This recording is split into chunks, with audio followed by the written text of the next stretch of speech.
科幻呀，科幻看的少。科幻电影看，但是小说不怎么看。中国的科幻电影看的少一点吧，大部分都是国外的。几乎不看。国外吧。国外的吧。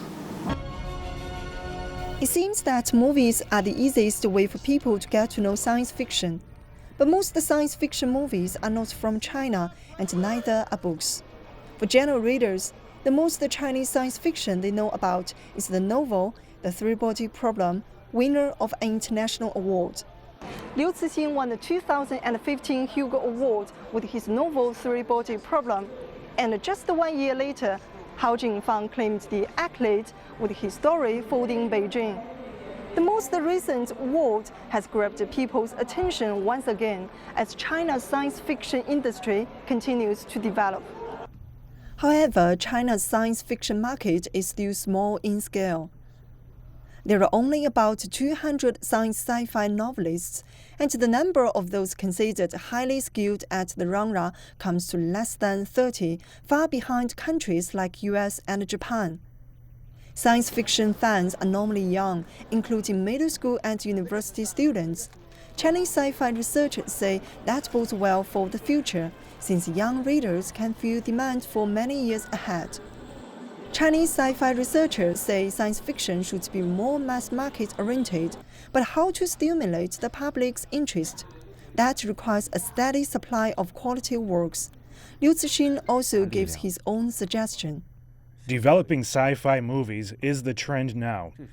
That is highly likely to drive the public's interest back toward sci-fi literature. Chinese science fiction should adapt to this trend in the new media era. Science fiction is regarded as a kind of genre without borders, talking about issues common to all humanity. More communication and exchanges between China and other countries in science fiction are starting to take place. We can't say China doesn't have good sci-fi literature. However, there was basically one-way communication in the past. China was eager to take in more from other countries, while people from other countries are less likely to know about Chinese sci-fi works.